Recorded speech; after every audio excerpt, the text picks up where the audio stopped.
মিটফোর্ডে ব্যবসায়ী হত্যায় জড়িতরা ছাড় পাবে না হুঁশিয়ারি স্বরাষ্ট্র উপদেষ্টার। চাঁদা নয় ভাঙাড়ি দোকান দখল নিয়ে খুন বলছে পুলিশ।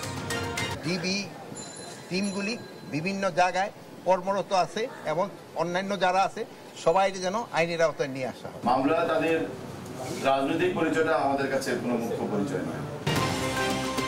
অন্যায়কারী কোনো দলের হতে পারে না বললেন তারেক রহমান। অদৃশ্য শত্রুর ষড়যন্ত্র প্রকাশ পাচ্ছে জনগণের নিরাপত্তায় ব্যর্থ সরকার। যে অন্যায় করবে সে অন্যায়, তার বিরুদ্ধে দেশের প্রচলিত আইন আছে, কাজে আইন অনুযায়ী তার বিরুদ্ধে ব্যবস্থা হবে।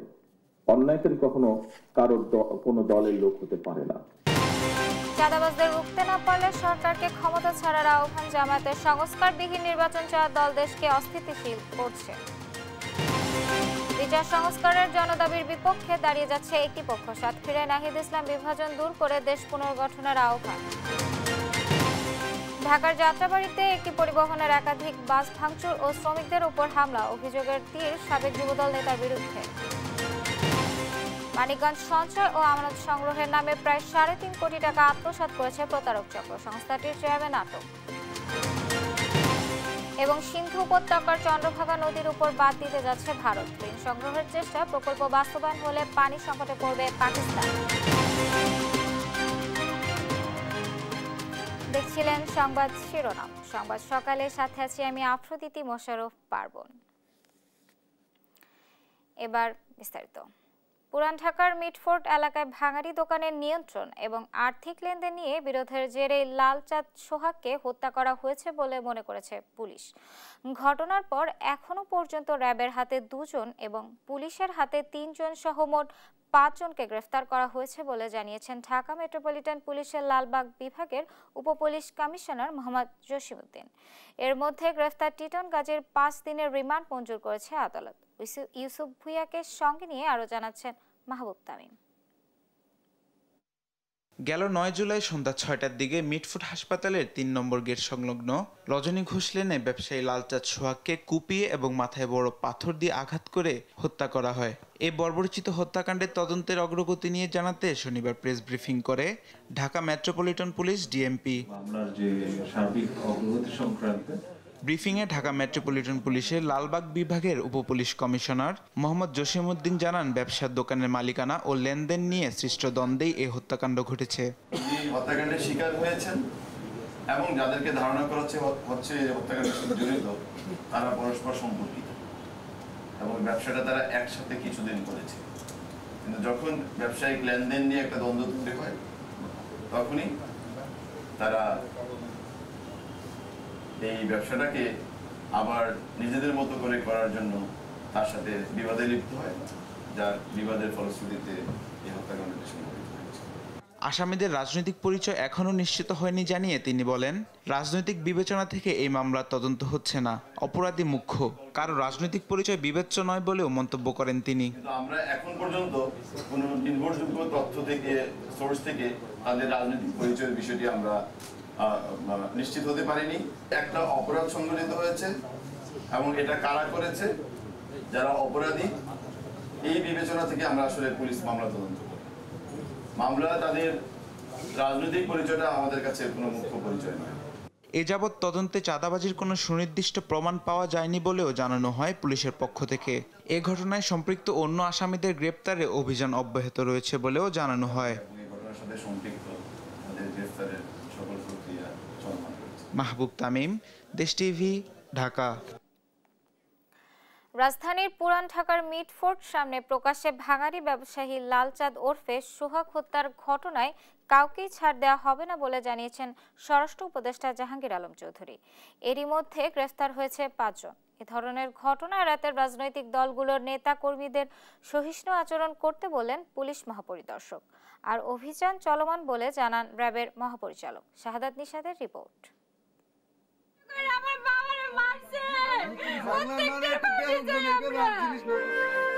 নৃশংস হত্যাকাণ্ডের শিকার লালচাঁদ ওরফে সোহাগের মেয়ে সোহানার এমন আর্তনাদে ভারী হয়ে ওঠে বরগুনার আকাশ।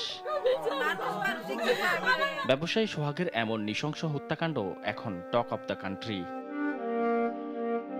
বুধবার ঘটনাটি ঘটলেও আলোচনায় আসে শুক্রবার।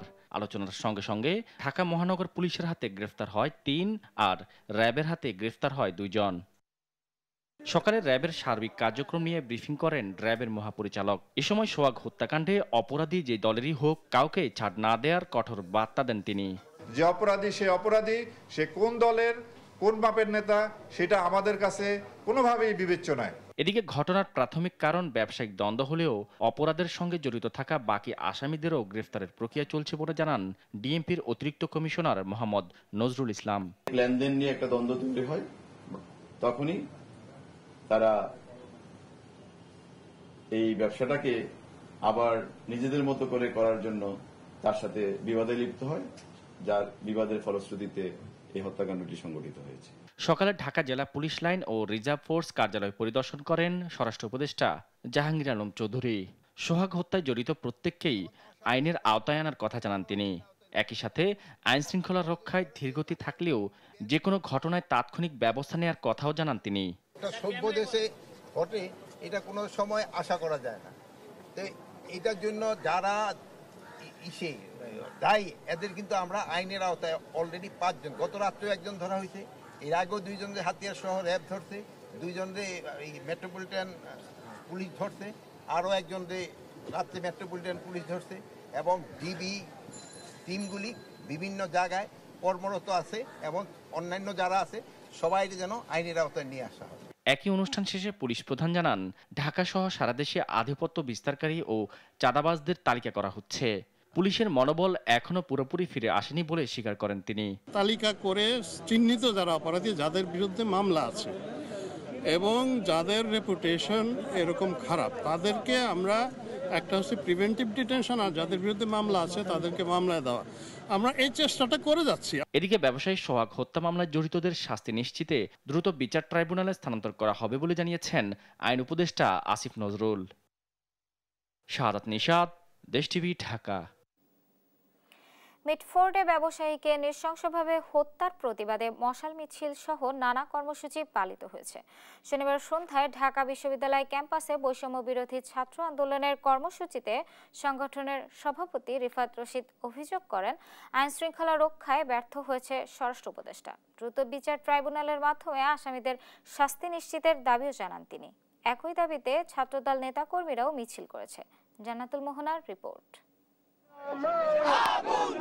রাজধানীর মিটফোর্ডে নৃশংস হত্যাকাণ্ডের শিকার হন এক ব্যবসায়ী। এই হত্যা এবং রাজনৈতিক প্রশ্রয়ে চাঁদাবাজি, দখলদারি ও হামলা নির্যাতনের প্রতিবাদে মশাল মিছিল করে বৈষম্য বিরোধী ছাত্র আন্দোলন। শনিবার সন্ধ্যায় জাতীয় জাদুঘরের সামনে থেকে বের হওয়া মিছিলটি শহীদ মিনার প্রাঙ্গণে গিয়ে শেষ হয়। এ সময় বৈষম্য বিরোধী ছাত্র আন্দোলনের সভাপতি রিফাত রশিদ অভিযোগ করেন, জননিরাপত্তা দিতে ব্যর্থ হয়েছে স্বরাষ্ট্র উপদেষ্টা। আইন শৃঙ্খলা নিয়ন্ত্রণ করতে না পারলে বিদায় নেওয়ার আহ্বান জানান তিনি। আপনার যে কাজ বাংলাদেশের জনগণের রাষ্ট্রের জনগণের নিরাপত্তা নিশ্চিত করা, সেই কাজে আপনি একদম লবডঙ্কা। যদি নিয়ন্ত্রণ করতে পারেন তাহলে অ্যাকশন দেখান, আর যদি নিয়ন্ত্রণ করতে না পারেন আপনি বিদায় নেন। এর আগে একই ইস্যুতে ঢাকা বিশ্ববিদ্যালয় ক্যাম্পাসে বিক্ষোভ করেছে সাধারণ ছাত্র অধিকার পরিষদ ও ইনকিলাব মঞ্চ। বিক্ষোভ করেছে ইডেন মহিলা কলেজের সাধারণ শিক্ষার্থীরাও। ছাত্র অধিকার পরিষদের নেতৃবৃন্দদেরকে উদাত্ত আহ্বান জানাবো, প্রত্যেকটা বিশ্ববিদ্যালয়, কলেজ, জেলা, মহানগর, ইউনিয়ন ওয়ার্ডে যেখানেই চাঁদাবাজ দেখবেন, যেখানেই দুর্নীতিবাজ দেখবেন, যেখানেই সন্ত্রাস দেখবেন, সেখানেই প্রতিবাদ করে তুলুন। যদি পারেন নয়া রাজনীতি শুরু করেন, ওইসব রাজনীতি বন্ধ করে। নৃশংস এই হত্যার প্রতিবাদে সাভারের জাহাঙ্গীরনগর বিশ্ববিদ্যালয় সহ বিভিন্ন জেলায় মিছিল করেছে জাতীয়তাবাদী ছাত্র দল। জান্নাতুল মোহনা, দেশ টিভি, ঢাকা। অতীতে দেশের গণতন্ত্র, স্বাধীনতা, সার্বভৌমত্বে যারা বাধা হয়ে দাঁড়িয়েছিল সেসব অদৃশ্য শক্তি ধীরে ধীরে দৃশ্যমান হচ্ছে বলে মন্তব্য করেছেন বিএনপির ভারপ্রাপ্ত চেয়ারম্যান তারেক রহমান। যারা দেশে মব সৃষ্টি করছে তাদের পেছনে সরকারের প্রচ্ছন্ন প্রশ্রয় রয়েছে কিনা সে প্রশ্নও তুলেছেন তিনি। বলেন, জনগণের ক্ষমতায় বিশ্বাস করে বিএনপি। সাইফুল রিপনের প্রতিবেদন। রাজধানীর একটি হোটেলে ভার্চুয়াল মাধ্যমে যুক্ত বিএনপির ভারপ্রাপ্ত চেয়ারম্যান তারেক রহমানের সাথে জুলাই আগস্ট গণ অভ্যুত্থানে ছাত্র দলের শহীদ 142 পরিবারের মতবিনিময় সভার আয়োজন করে জাতীয়তাবাদী ছাত্র দলের কেন্দ্রীয় কমিটি। শহীদ পরিবারের স্বজনদের বক্তব্যে উঠে আসে 24 জুলাই আগস্ট জুড়ে স্বৈরাচারের নির্মমতা, ভুক্তভোগীদের বেদনা, উৎকণ্ঠা আর অভ্যুত্থান পরবর্তী আশা নিরাশার কথা। গ্রাম পর্যায়ে এখনো তারা এই খুনি হাসিনার শরীররা ঘুরতেছে, তাদেরকে এখনো কোনো বিচারের আওতা আনাই হয় নাই। আর কি করবো, আমি আর কিছু করার পারি না। আমার বেটার জন্য কালি করতে পারি করি। আমার বেটা গেল আধা ঘন্টার নাকি নাকি বাবা মরা লাশ, বাবা বিরাইলো বাড়ি। সে যে নিজেকে শহীদ করে স্মরণীয় করবে এটা তো আর বুঝতে পারিনি। দেশের বিভিন্ন এলাকায় ঘটে চলা নৃশংস ঘটনার বিরুদ্ধে ব্যবস্থা নেয়ার দাবি জানিয়ে বিএনপি মহাসচিব মির্জা ফখরুল ইসলাম আলমগীর বলেন, নির্বাচিত সরকারের অনুপস্থিতির সুযোগ নিচ্ছে দুর্বৃত্তরা। নির্বাচন নেই বলেই আজকে দেশে যত আপনার এই ঘটনাগুলো ঘটছে, আপনার আইন শৃঙ্খলার ঘটনাগুলো ঘটছে, তার অবনতি ঘটছে, দুর্নীতি বাড়ছে, দুর্বৃত্তরা সুযোগ নিচ্ছে, কারণ তাদের পেছনে সেই ধরনের জনসমর্থন নেই। কিন্তু একটা ইলেক্টেড গভর্নমেন্ট আসলে নিঃসন্দেহে সেটা অনেক শক্তিশালী গভর্নমেন্ট হবে।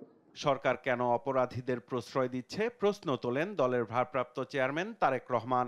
আমরা খুব আশ্চর্যের সাথে লক্ষ্য করেছি, যাকে দেখেছি আমরা স্ক্রিনে, যাকে দেখেছি হত্যা করছে, তাকে কেন সরকার এখন পর্যন্ত অ্যারেস্ট করেনি? আমরা কি তাহলে দলে নেব যে যারা বিভিন্নভাবে মব সৃষ্টি করে একটি পরিস্থিতি তৈরি করতে যাচ্ছে, সেখানে সরকারের কোনো প্রশ্রয় আছে? অন্যায়কারী কখনো কারোর কোনো দলের লোক হতে পারে না। দুদিন আগে আরেকটি হত্যাকাণ্ড হয়েছে, আমাদের যুবদলের এক কর্মীকে হত্যা করা হয়েছে, তার রক কেটে দেওয়া হয়েছে। কেন সেটি নিয়ে কথা বলা হচ্ছে না? কেন সেই বিচারের দাবি করতে গেলে বলা হচ্ছে যে বিএনপি লাশ নিয়ে মিছিল করছে? এই প্রশ্নের জবাবগুলো আজকে আমাদের সবাইকে খুঁজতে হবে। নতুন করে ষড়যন্ত্র শুরু হয়েছে উল্লেখ করে তারেক রহমান বলেন, পুরনো ভূতের পাশাপাশি নতুন ভূত মোকাবেলা করতে না পারলে দেশ টিকিয়ে রাখা মুশকিল হবে। বিএনপি তার অভিজ্ঞতার আলোকে বলেছে সংস্কার কোনটি উচিত হবে, কোনটি উচিত হবে না, বা কি মতামত। কারণ বিএনপি দায়িত্ববোধ থেকে বলেছে। আপনাদের সকলের কাছে আহ্বান থাকবে, আবারও আপনাদেরকে সোচ্চার এবং সচেতন হতে হবে। কারা কিভাবে ষড়যন্ত্র করছে, কারা কিভাবে বিভিন্ন কথা বিভিন্ন সময় বলছে এবং ক্ষণে ক্ষণে অবস্থান পরিবর্তন করছে, এই সকল বিষয়ে আপনাদেরকে সচেতন থাকতে হবে। তারেক রহমান বলেন, জনগণকেই সকল ক্ষমতার উৎস মনে করে বিএনপি। বিভিন্ন দল বিভিন্ন দেশের গান গাইছে বাংলাদেশে। বিএনপি বিশ্বাস করে বাংলাদেশের জনগণ তাদের সকল রাজনৈতিক ক্ষমতার উৎস। সাইফুল রিপন, দেশ টিভি, ঢাকা।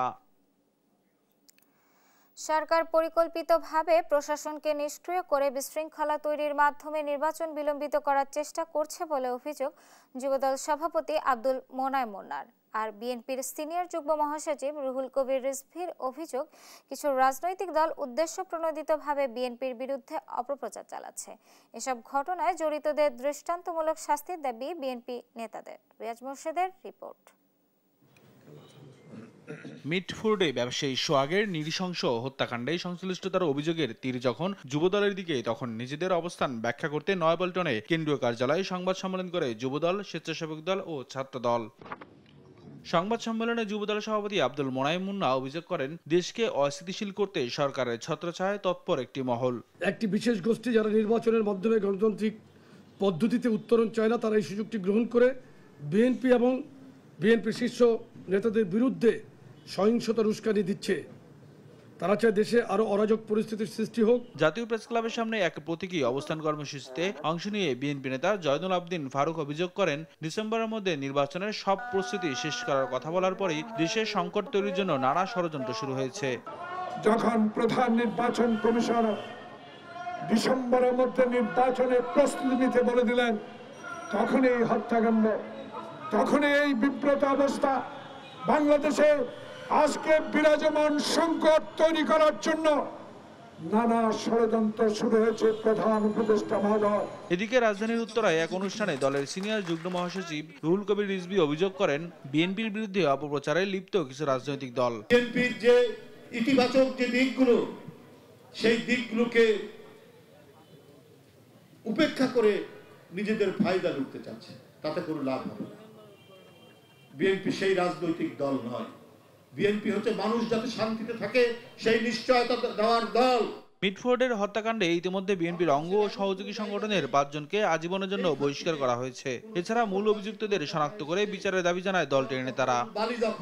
নিয়াজ মুর্শেদ, দেশ টিভি, ঢাকা।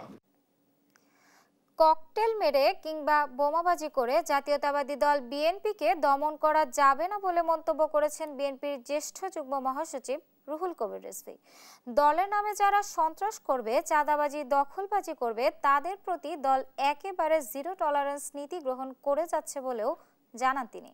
শনিবার রাতে নয়াপল্টনে বিএনপির কেন্দ্রীয় কার্যালয়ের সামনের সড়কে ককটেল বিস্ফোরণের পর সংবাদ সম্মেলনে তিনি একথা বলেন। আরও জানাচ্ছেন সহকর্মী এনআই নাহিদ। শনিবার রাতে রাজধানীর নয়াপল্টনে বিএনপির কেন্দ্রীয় কার্যালয়ের সামনের সড়কে ককটেল বিস্ফোরণ হয়।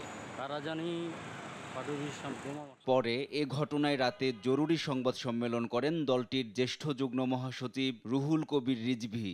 গণতান্ত্রিক পরিবেশ কেমন হওয়া দরকার, এমন ঘটনা প্রকাশ্যে না ঘটায় কারো নাম নেওয়া হচ্ছে না উল্লেখ করে তিনি বলেন, তবে এটা বের করার দায়িত্ব অন্তর্বর্তী সরকারের। এমনকি পরিবেশ নষ্ট করার ক্ষেত্রে যদি রাষ্ট্র জড়িত থাকে তাহলে তার পরিণাম ভালো হবে না বলেও হুঁশিয়ারি দেন তিনি। প্রকাশ্যে যেহেতু দেখিনি, এটিকে প্রকাশ করার দায়িত্ব সরকারের। যদি কাউকে আশকারা দেওয়া হয় বা রাষ্ট্রের ভেতর থেকে যদি চক্র, নানাবিধ দুষ্ট চক্র যদি গণতন্ত্রের যে সম্ভাবনা, আমরা যে গণতন্ত্রের যে ভোরের প্রত্যাশা করছি যাতে বিনষ্ট না হয়, সেই দিকটি খেয়াল রাখার জন্য অন্তর্বর্তীকালীন সরকারকে অনুরোধ করব। ককটেল বিস্ফোরণ ঘটিয়ে বিএনপিকে দমন করা যাবে না উল্লেখ করে রিজভী বলেন, বাংলাদেশকে কোনো দেশের তাবেদার বানানো যাবে না।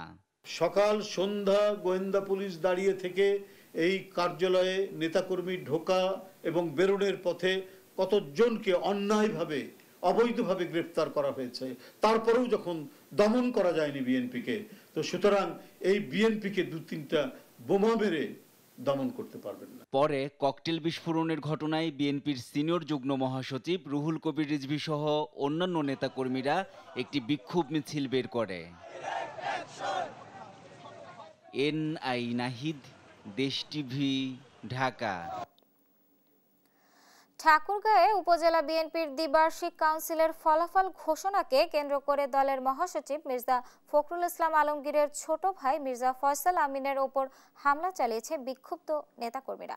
শনিবার রাত 9টার দিকে বালিয়াডাঙ্গি উপজেলার সমীর উদ্দিন কলেজ মাঠে এ ঘটনা ঘটে। প্রত্যক্ষদর্শীরা জানায়, দিনভর দ্বিবার্ষিক কাউন্সিলের ভোট গ্রহণ শেষে ফলাফল ঘোষণা নিয়ে শুরু হয় উত্তেজনা। ফলাফল ঘোষণা শেষে নিজের গাড়িতে ওঠার সময় বিক্ষুব্ধ কিছু নেতাকর্মী তার উপর চড়াও হয়। এ সময় হামলাকারীরা তার গাড়িতে ব্যাপক ভাঙচুর করে। ঘটনাস্থলে পুলিশ ও উপজেলা প্রশাসন উপস্থিত হওয়ার আগেই হামলাকারীরা পালিয়ে যায়। পুলিশ ঘটনার সত্যতা নিশ্চিত করে তদন্ত শুরুর কথা জানান। ভাইয়ার উপর হামলা হয়েছে, পিছন থেকে চেয়ার মেরেছে, তারপরে লাঠি দিয়ে মারার চেষ্টা করেছে। আমাদের লোকজনও মার খেয়েছে, আমিও খেয়েছি মার পিছন থেকে। এখন কোথা থেকে কে কিভাবে মেরেছে তা জানি না, বাট এতটুকু সত্য যে গাড়িটা আমি আর ভাইয়া মিলে আমরা ইউজ করে আমরা এই গাড়িতে চলাচল করি। সন্ত্রাসী ও চাঁদাবাজদের গ্রেফতার করতে না পারলে বর্তমান সরকারকে ক্ষমতা ছেড়ে দেওয়ার আহ্বান জানিয়েছেন জামায়াতের ইসলামের সহকারী সেক্রেটারি জেনারেল মাওলানা রফিকুল ইসলাম খান। শনিবার বায়তুল মোকাররমে মিটফোর্ডে হত্যা ও সারা দেশে চাঁদাবাজির বিরুদ্ধে আয়োজিত বিক্ষোভ সমাবেশে তিনি এ মন্তব্য করেন। এ সময় জামায়াত নেতা শফিকুল ইসলাম মাসুদ বলেন, যারা যেন-তেন নির্বাচন করে ক্ষমতায় যেতে চায় তারাই দেশকে অস্থিতিশীল করেছে। এদিন একই দাবিতে বিক্ষোভ করে ইসলামী ছাত্র শিবিরও। হাসান আল মাহমুদের রিপোর্ট। মিটফোর্ড এলাকায় চাঁদার দাবিতে ব্যবসায়ী হত্যা ও সারা দেশে চাঁদাবাজি বন্ধের দাবিতে শনিবার বায়তুল মোকাররমে বিক্ষোভ করে জামায়াতে ইসলামী ঢাকা মহানগরী দক্ষিণ। বক্তব্য রাখেন মহানগরী ও কেন্দ্রীয় বিভিন্ন পর্যায়ের নেতারা।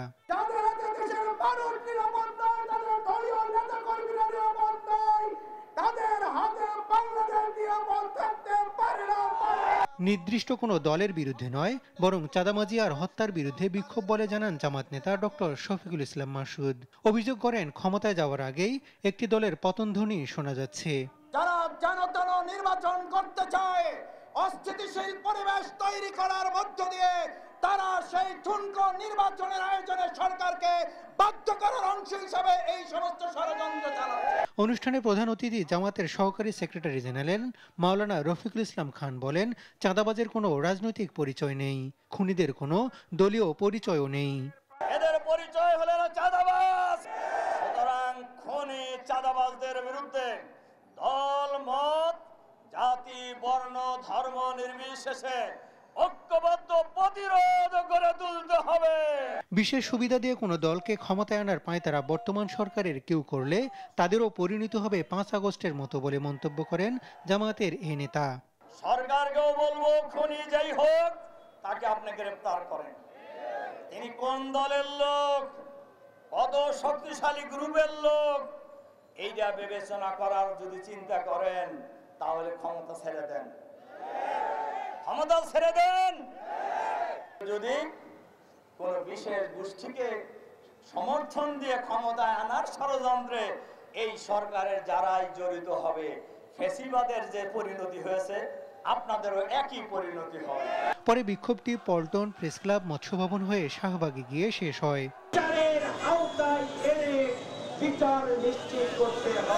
এর আগে মিটফোর্ড এলাকায় বিক্ষোভ করে ছাত্র শিবিরের ঢাকা মহানগরী দক্ষিণ শাখা। এ সময় মিটফোর্ড এলাকায় হত্যার সঙ্গে জড়িত সবার দ্রুত বিচার ট্রাইব্যুনালের আওতায় আনার দাবি জানান নেতারা। হাসান আল মাহমুদ, দেশ টিভি, ঢাকা। জাতীয় নাগরিক পার্টি এনসিপির আহ্বায়ক নাহিদ ইসলাম বলেছেন, একটি পক্ষ বিচার ও সংস্কারের জনদাবির বিরুদ্ধে দাঁড়িয়ে যাচ্ছে, যারা পুরনো বন্দোবস্ত টিকিয়ে রাখতে চায়, কিন্তু এনসিপি তা হতে দেবে না। দুপুরে সাতক্ষীরায় জুলাই পদযাত্রার অংশ হিসেবে পথসভায় এসব কথা বলেন তিনি। শরীফুল্লাহ কায়সার সুমনের তথ্য ছবিতে জানাচ্ছেন আপন অপু। জুলাই গণ অভ্যুত্থানের বার্ষিকীতে জাতীয় নাগরিক পার্টি এনসিপির জুলাই পদযাত্রার অংশ হিসেবে সাতক্ষীরায় পথসভা হয়েছে। দুপুরে খুলনা রোড মোড়ে পথসভায় বক্তব্য রাখেন এনসিপির কেন্দ্রীয় নেতারা। এনসিপি আহ্বায়ক নাহিদ ইসলাম বলেন, চাঁদাবাজিতে মানুষ অতিষ্ঠ হয়ে উঠেছে, চাঁদাবাজদের রুখতে প্রয়োজনে আবারও আন্দোলনে নামার হুঁশিয়ারি দেন তিনি। চাঁদাবাজদেরকে ভয় পাওয়ার কোনো কারণ নাই। যেই দেশের ছাত্র তরুণ জনতা 16 বছরের ফ্যাসিস্ট স্বৈরাচারী হাসিনাকে দিল্লিতে পাঠাতে পারছে, সেই দেশের ছাত্র তরুণ কোন সামান্য চাঁদাবাজদেরকে ভয় পাবে না। একই পক্ষ বিচার ও সংস্কারের বিরুদ্ধে দাঁড়িয়ে যাচ্ছে মন্তব্য করে নাহিদ বলেন, পুরনো বন্দোবস্ত টিকিয়ে রাখা সহজ হবে না। গণঅভ্যুত্থানের পরে এত মানুষের জীবন দানের পরে তারা যদি মনে করে তারা আগের পুরাতন রাজনীতি করবে, তাহলে এটা এত সহজ হবে না। তারা বলেছিল 3 মাসের মধ্যে নির্বাচন দিতে হবে, আবার বলেছে 6 মাসের মধ্যে নির্বাচন দিতে হবে। ক্ষমতার ভাগ বাটোয়ারা ছাড়া দেশ সংস্কারের কোনো বিষয়ে তাদের কোনো সমর্থন পাওয়া যায়নি। ক্ষমতার লোভ দেখিয়ে এনসিপিকে কেনা যাবে না বলেও হুঁশিয়ারি দেন নাহিদ ইসলাম। তারা ভেবেছিল 2-3টা আসন দেখিয়ে, ক্ষমতার ভাগ বাটোয়ারার লোভ দেখিয়ে তারা গণঅভ্যুত্থানের শক্তিকে কিনে নেবে। আপন অপু, নিউজ ডেস্ক, দেশ টিভি। রাষ্ট্রের কাঠামো সংস্কারের আগে রাজনৈতিক দলের কাঠামো সংস্কার জরুরি বলে মন্তব্য করেছেন ঐক্যমত্য কমিশনের সহসভাপতি আলী রিয়াজ। শনিবার সকালে ঢাকা রিপোর্টার্স ইউনিটিতে একই সভায় যোগ দিয়ে ব্যারিস্টার রুবিন ফারহানা বলেন, যতটুকু সংস্কার হয়েছে বাকিটা নির্বাচিত সরকার বাস্তবায়ন করবে। এ সময় নির্বাচন দেরি হলে নৈরাজ্য বাড়তে পারে বলেও শঙ্কা প্রকাশ করেন বক্তারা। সাদ আহমেদের রিপোর্ট।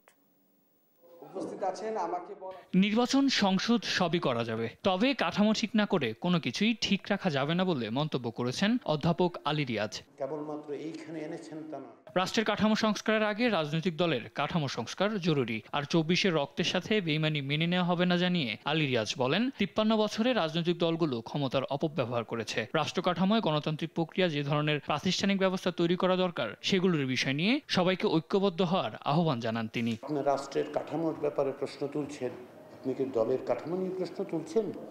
জবাবদিহিতার ব্যবস্থা আপনি রাষ্ট্রের কাছে আমি চাইবো, কিন্তু আমার দলের কাছে আমি চাইবো না, কারণ ওইটাকে বলে পলিটিক্যাল কালচার। সাফিসিয়েন্ট করতে হলে আপনাকে রাজনৈতিক সংস্কৃতি বদলাতে হবে। শনিবার ঢাকা রিপোর্টার্স ইউনিটিতে ছাত্র শ্রমিক জনতার গণ অভ্যুত্থানের বর্ষপূর্তি বাংলাদেশের গণতান্ত্রিক অভিযাত্রা শীর্ষক আলোচনা সভায় একই মঞ্চে উঠে বিএনপি, এবি পার্টি সহ বাম ঘরানার দলগুলো। এ সময় সংস্কার, গণতন্ত্র ও জনমুক্তি নিয়ে শঙ্কা প্রকাশ করেন বক্তারা। এদিকে যতটুকু সংস্কার হয়েছে ততটুকু দিয়েই নির্বাচন আয়োজনের আহ্বান জানান বিএনপি নেতা ব্যারিস্টার রুমিন ফারহানা। একই সাথে মিটফোর্ডে সোহাগ হত্যাকাণ্ডে সরকারের ভূমিকা প্রশ্নবিদ্ধ বলে মন্তব্য করেন তিনি। সোহাগের হত্যাকাণ্ড নিয়ে অনেক কথা হলো। আমি যদি প্রশ্ন করি 100 মিটারের মধ্যে আনসার ক্যাম্প, আনসার কি করলো? আমি যদি প্রশ্ন করি ভিডিও না আসা পর্যন্ত সরকার কি করলো? আমি আহ্বান জানাবো, যেটুকু ব্যাপারে ঐক্যমত হয়েছে সেটি যথেষ্টের বেশি। আর সাময়িক ঘটনায় এবি পার্টির চেয়ারম্যান বলেন, আমরা আর যা করি আওয়ামী জাহিলিয়াতকে যেন ছাড়িয়ে না যাই, তা না হলে বারবার রক্ত দিয়ে ঐক্যমত কমিশন গঠন করে কোনো সমস্যার সমাধান হবে না। আমাদের কর্মকাণ্ড যাতে আওয়ামী জাহেলদেরকে অতিক্রম করে না যায়, যদি যায় তাহলে আমরা বারবার রক্ত দিব, বারবার ঐক্যমত্য কমিশন করব, কিন্তু আমাদের কোনো সমস্যার সমাধান হবে না। এ সময় রাজনৈতিক, গণতান্ত্রিক সহ সকল সংকট মোকাবেলায় সবাইকে ঐক্যবদ্ধ থাকার আহ্বান জানান বক্তারা। সাদ আহমেদ, দেশ টিভি, ঢাকা। জুলাই আগস্টের হত্যাযজ্ঞে নিজের এবং প্রধান ও সহযোগী অভিযুক্তদের অপরাধ সম্পর্কিত সম্পূর্ণ সত্য প্রকাশের শর্তে সাবেক আইজিবি চৌধুরী আব্দুল্লাহ আল মামুনকে ক্ষমার বিষয়টি বিবেচনা করা হবে বলে লিখিত আদেশ প্রকাশ করেছে ট্রাইব্যুনাল। শনিবার এই লিখিত আদেশ প্রকাশ করে আন্তর্জাতিক অপরাধ ট্রাইব্যুনাল। এর আগে বৃহস্পতিবার 24 জুলাই আগস্টে হত্যাযজ্ঞের দায় স্বীকার করে শেখ হাসিনার মামলায় রাজসাক্ষী হতে আগ্রহ প্রকাশ করেন সাবেক পুলিশ মহাপরিদর্শক চৌধুরী আব্দুল্লাহ আল মামুন। ট্রাইব্যুনালের কাঠগড়ায় দাঁড়িয়ে আদালতকে তিনি জানান, যারা এই অপরাধের সঙ্গে সম্পৃক্ত তাদের মুখোশ উন্মোচন করতে চান, সেই সঙ্গে মামলার রাজসাক্ষীও হবেন। মানিকগঞ্জের শিবালয়ে সঞ্চয় ও আমানত সংগ্রহের নামে গ্রাহকের প্রায় 3.5 কোটি টাকা আত্মসাৎ করেছে প্রতারক চক্র। গ্রাহকদের টাকা ফেরত না দেওয়ায় সংস্থাটির চেয়ারম্যান জগন্নাথ চন্দ্র দাসকে আটক করে উপজেলা পরিষদে বেঁধে রাখেন গ্রাহকরা। এ সময় কৌশলে পালিয়ে যায় তার সহযোগীরা। পরে প্রশাসনের সহায়তায় সেনাবাহিনী পরিস্থিতি নিয়ন্ত্রণে আনেন। সহকর্মী আব্দুল আলিমের তথ্য ছবিতে জানাচ্ছেন তারেক মাহমুদ সুজন। মানিকগঞ্জ জেলা সমবায় অফিস থেকে গ্রামের আলো ও গ্রামীণ উন্নয়ন মাল্টিপারপাস কোঅপারেটিভ সমবায় সমিতির নামে দুটি সংস্থার নিবন্ধন নেন জগন্নাথ চন্দ্র দাস ও তার সহযোগীরা। সমিতির নামে নানা প্রলোভন দেখিয়ে এলাকার প্রায় 400 গ্রাহকদের থেকে প্রায় 3.5 কোটি টাকা হাতিয়ে নেয় চক্রটি। আমানত ফেরত চাইলে নানা টালবাহানা ও গ্রাহকদের হুমকি দেয় চক্রটি। গ্রাহকদের অভিযোগ, প্রশাসনের কাছে একাধিকবার অভিযোগ করেও সহায়তা না পাওয়ায় নিরুপায় হয়ে জগন্নাথ চন্দ্র দাসকে আটক করেন তারা। উপজেলা পরিষদে তাকে বেঁধে রাখেন বিক্ষুব্ধ জনতা। পরে প্রশাসনের সহায়তায় সেনাবাহিনী পরিস্থিতি নিয়ন্ত্রণে নেয়। 1 লাখ, 2 লাখ, 5 লাখ, 10 লাখ, 20,000, 50,000 সবাই নিছে। 10 লক্ষ টাকা রাখছি, মানে 1 লক্ষ টাকায় 1,000 টাকা লাভ দেওয়ার কথা বলছে আর কি মাসে। কয়েক বছর দিয়েছে, লাভ দিয়েছে, তারপরে এখন লাভও দেয় না, আসলও দেয় না। 2023 সালে ওগো এনজিওটা রেজিস্ট্রেশন বাতিল করে দিছে, এটা আমাকে বলে নাই। আমরা টুনটাম শুই না, ওর কাছে গেছি, ওরা কয় যে না টাকা পাবেন। এইভাবে করতে করতে এখন টাকার জন্য গেলে ওরা বলে যে কেস করেন গা। প্রায় 3.5 কোটি 4 কোটি টাকা, এই টাকা কারো ফেরত দেয় নাই। মানিকগঞ্জের বিভিন্ন উপজেলায় সমবায় সমিতির নামে হয়রানি হচ্ছে এবং তারা প্রতারণার শিকার হচ্ছে। এই ব্যাপারে যদি সংশ্লিষ্ট বিভাগ আগে থেকেই ব্যবস্থাগুলো নিত তাহলে হয়তো এটা হতো না। অভিযোগ পেয়ে তদন্ত কমিটি গঠন করা হয়েছে জানিয়ে জেলা সমবায় কর্মকর্তা বলেন, আগামীতে নিবন্ধন দেওয়ার সময় আরো সতর্ক থাকবেন। এ ধরনের অনিয়মের কথা আমি যখন শুনেছি, আমি সেটা পরিদর্শন পূর্বক আমার সহকর্মীকে তদন্ত করার জন্য দায়িত্ব দিয়েছি। যে সমিতিগুলো অনেক আগে নিবন্ধনকালীন সময়ে আমি ছিলাম না, তবে এখন আমি নিবন্ধনের বিষয়ে আমরা খুবই সচেতন, এই বিষয়গুলো যাতে এরকম অনিয়ম না হয়। প্রতারক জগন্নাথ চন্দ্র দাসকে পরে আদালতের মাধ্যমে কারাগারে পাঠানো হয়।